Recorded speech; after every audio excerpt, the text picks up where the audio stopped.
Alors, là, il s'agit d'un conseil hein, pour vous tous. Nous vivons dans une société, une ère de communication. Comment utiliser le microphone est très important. Ne pas parler comme ça. Il faut parler comme ça, vous voyez. 99% de vos voix sont ciblées, et comme ça, vous n'avez pas besoin de crier.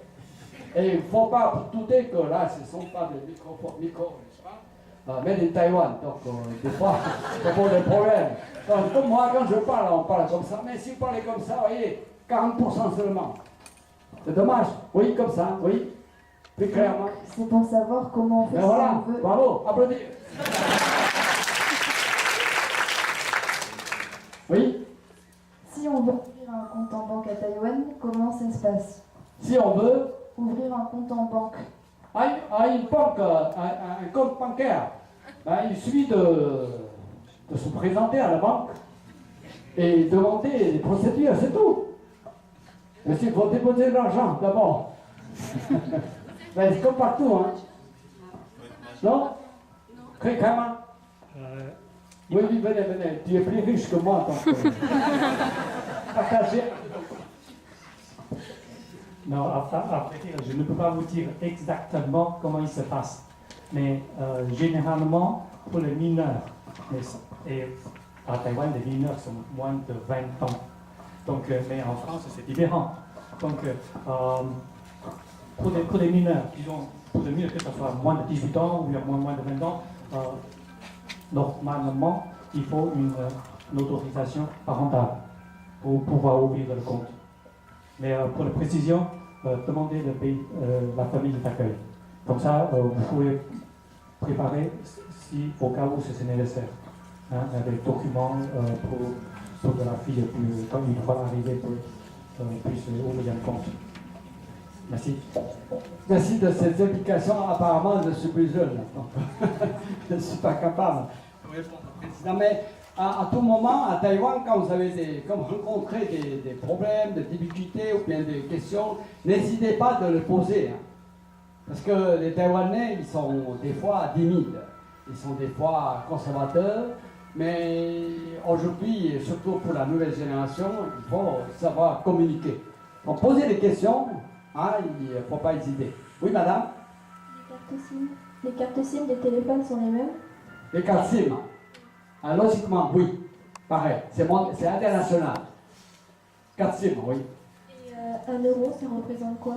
1 euro, ça représente, disons, un repas de petits 4 plats, n'est-ce pas, un plateau comme ça. 1 euro, c'est tout pas cher du tout. À Taïwan, avec 1 euro ou 2 euros, vous aurez beaucoup de choses à manger.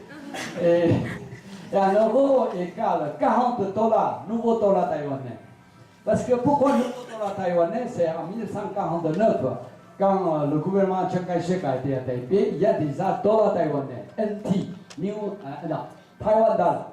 Et après, comme il y a eu l'inflation, disons, de millions de fois, donc on a délivré des nouveaux billets, ils s'appellent New Taiwan Dollar. C'est pour ça, c'est un nouveau dollar taïwanais. Et un dollar américain peut changer, disons, trentaine. Un nouveau dollar taïwanais, 1 euro aux alentours, si on arrondit un peu, c'est 40 $ taïwanais. C'est pour ça que vous tous, Français, quand vous êtes à Taïwan, utilisez l'euro, vous êtes riche. 4 fois plus qu'on a à Taïwan. Mais la vie à Taïwan ne coûte vraiment pas trop cher. Non. Oui, ensuite, oui. Comment faut-il faire pour faire du change ici, pour que les jeunes puissent partir déjà avec des dollars taïwanais dans leur poche au cas où il y a un souci en arrivant, pour pouvoir... Ah, on change ici, vous voulez dire? Oui, faire un change, oui, Oui. oui, ce serait... Ah, ce ne sera pas facile parce que jusqu'à maintenant, il n'y a pas des échanges de devises entre Taïwan et la France. À Taïwan, à Paris, pardon, il y a une banque, mégabanque internationale qui se trouve au carrefour de Rue d'Olbiac et Avenue de Choisy. Mais je ne crois pas qu'on peut changer, changer de dollars, euros en dollars taïwanais ici en France, non. Donc ça veut... Oui, continuez. Ça veut dire qu'on ne peut pas faire partir nos enfants avec des dollars taïwanais. En fait, on les fait partir avec des euros. Ah oui, c'est ça. Ouais. Ou des dollars, ou euros, c'est bon, hein. Disons, à la banque, là, pour le trouver, si c'est dollar, c'est encore plus facile. Ou bien, c'est simple, ou bien, dès votre arrivée, il y a des familles d'accueil, n'est-ce pas? Donc, on peut se renseigner le compte bancaire pour, disons, tirer de l'argent. Oui, là, bon, vous n'êtes pas les premiers, hein, à Taïwan, donc, ce genre de problème, là, ces situations sont arrangeables. Oui, s'il vous plaît. C'était concernant justement ces changes. Nous avons trouvé des dollars taïwanais Oui. à la gare Saint-Lazare dans un bureau de change. C'est vrai? Oh! Il faut les commander. Ah, il faut les commenter. Ah, donc une bonne question. Mais attendez. Faut attention si c'est des faux billets ou bien de vrais billets. Ah, attention, hein, mais là, c'est. Moi, à vrai dire, hein, moi, je ne suis pas capable de vous dire, de donner un certificat, disons, de vrais billets. Je ne sais pas. Ouais. Non.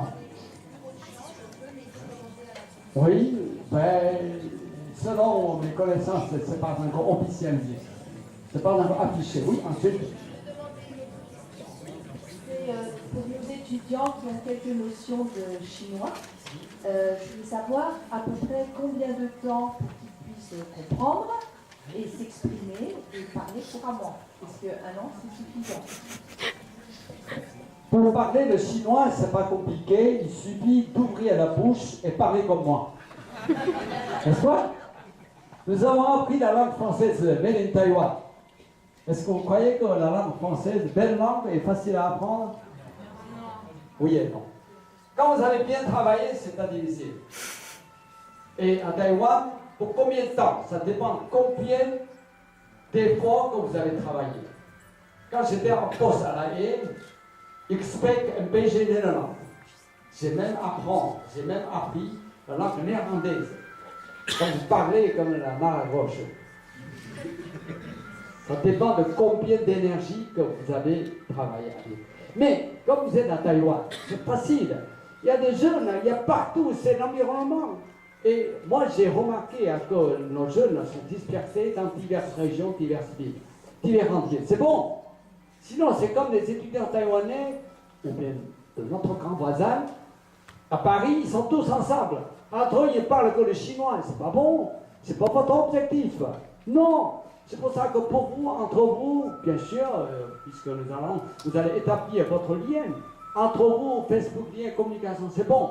Mais vis-à-vis de l'apprentissage de la langue et aussi connaître la vie, c'est fortement conseillé, n'est-ce pas, de ne pas toujours répéter, disons, parler les français. Vous n'allez pas oublier le français, la langue française. Non, impossible. Donc c'est une opportunité de pratiquer, même vous ne parlez pas bien, même vous ne prononcez pas correctement, c'est pas grave. On doit apprécier, puisque vous avez fait des efforts. C'est une valeur universelle, n'est-ce pas? C'est comme moi, quand je ne parle pas bien, vous essayez de me comprendre, n'est-ce pas? Oui? D'accord? Ah oui. Pour l'accès à Internet, est-ce que c'est comme en France gratuit ou est-ce que c'est payant? À Taipei, dans la ville de Taipei, c'est couvert Wi-Fi free. Il suffit que vous soyez, disons, un ressortissant, comme on dit, citoyen de la ville de Taipei, c'est gratuit. Enregistré, après, c'est gratuit. Et si, disons, dans d'autres régions, oui, il y a ça dépend de régions, mais ça coûte pas cher. Vraiment pas cher.